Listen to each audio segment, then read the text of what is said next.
Every day, lives are changed when trucks collide with four-wheelers.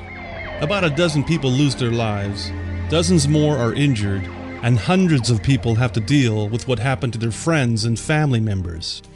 And then the lawyers come marching in, each one anxious to win millions of dollars for the injured and for the survivors of those killed. This is Tim Wilson.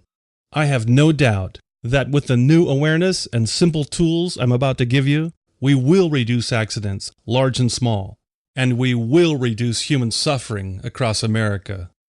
Welcome to Low Stress Safety.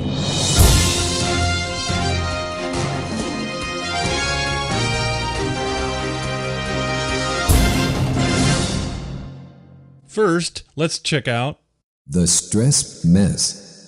When doing research, I was blown away when I read that the American Institute of Stress, found at stress.org, reports that 60 to 80% of on-the-job accidents are stress-related.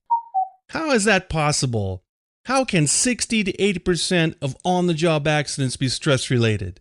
In all my safety training, I'd always learned that safe driving was about getting enough rest and about applying safe driving skills like checking mirrors and maintaining a safe following distance. As I dug deeper, I discovered exactly how 60 to 80% of on-the-job accidents are stress-related. I discovered that stress affects our brain's ability to function because brain function is related to our emotional state. For example, when we're happy, we're in a positive emotional state, and our brain works best, enabling us to perform well, to be safe drivers. But when we're in a negative emotional state, such as feeling nervous, angry, depressed, or stressed in any way, then our brain works less effectively. This process was labeled brain downshifting by Dr. Leslie Hart, an educator who studied student performance under different emotional states. Dr. Hart's research showed that we downshift our brain three ways: intellectually, psychologically, and behaviorally. First, when our brain intellectually downshifts, our thinking becomes less creative, and our ability to process information fades. One symptom is that deer in the headlights look we get when we experience the stress of information overload.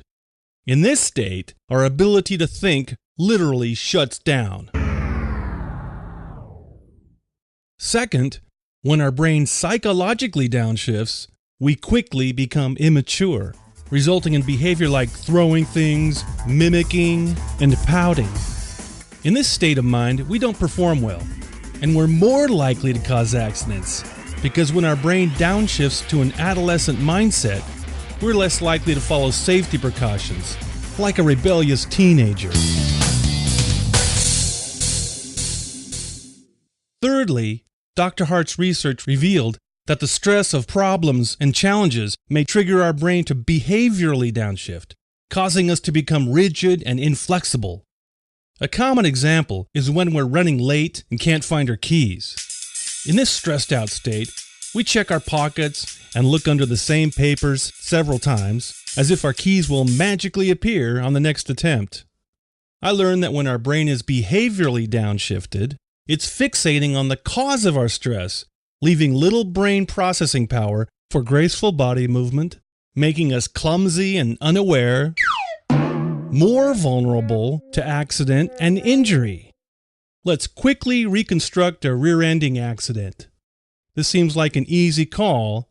The dumb driver should have kept a greater following distance. Yet, upon further investigation, we learn that not too long before the accident, this very experienced driver had received a phone call from his wife, who told him about several bank overdraft charges. Now we get it. The driver wasn't dumb. He was upset, and his negative emotions had behaviorally downshifted his brain. So even after years of applying safe driving skills, on this particular day, the driver's downshifted brain had simply negated his skills. And The Battle Plan. After learning about this brain downshifting stuff, I had to find a simple but effective method to stop stress from downshifting my brain. I'm happy to tell you I found the perfect method, summed up in a 5-word phrase, a phrase that came to me as I remembered a story my father once told me, and now told by my good friend David Washington. It was early in the summer of 1945, the last days of World War II, when with resources running out, the Japanese desperately loaded one-man kamikaze planes with bombs and just enough fuel to make one-way flights out to sea. One of those kamikazes was spotted coming out of the sun, bearing directly toward our relatively small ship, a Fletcher-class destroyer.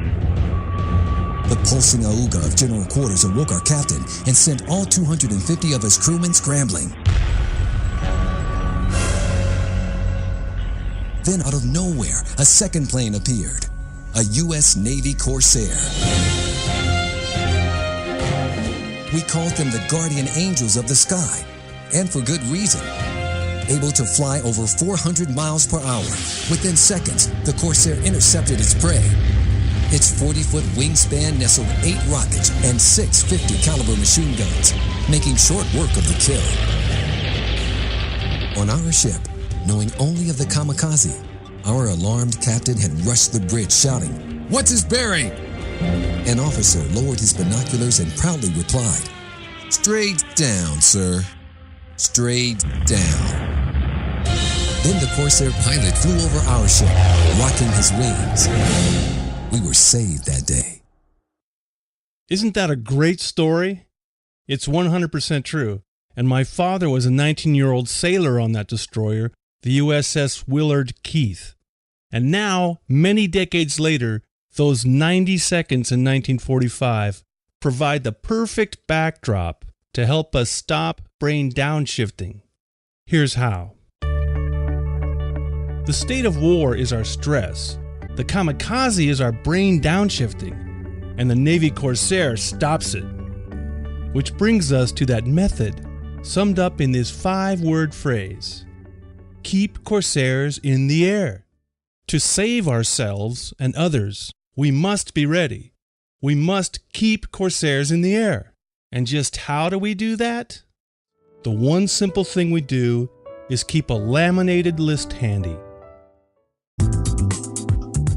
Note that your Corsair list has 2 columns, one for X Corsairs and one for Y Corsairs. X Corsairs are things you do, Y Corsairs are things you say. For example, to deploy an X Corsair, you do things like take 3 long, deep breaths, or take a 15 to 20 minute walk, or eat some almonds to raise your blood sugar, or play a CD with relaxing music, or drink a lot of water.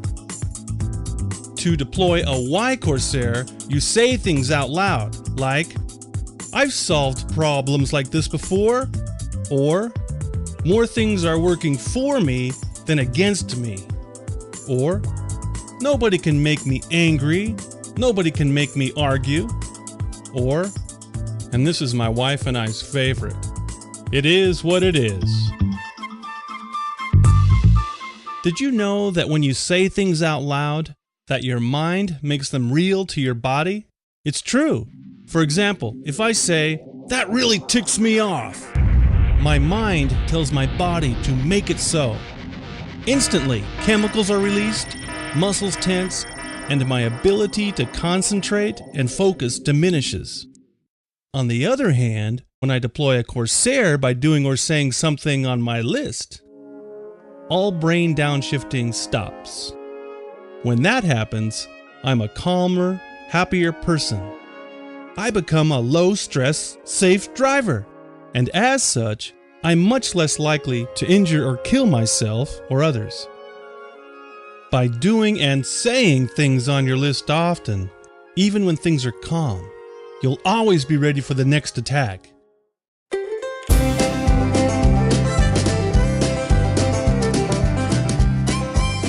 Well, driver, Whatever you wish for in life, better health, better relationships, or better finances are all much more likely to come your way as you take charge of lowering your stress. So each day as you look around and see the beautiful world and all the great people in your life, be sure to shout out, "I'm too blessed to be stressed." This is Tim Wilson. Happy driving and happy life.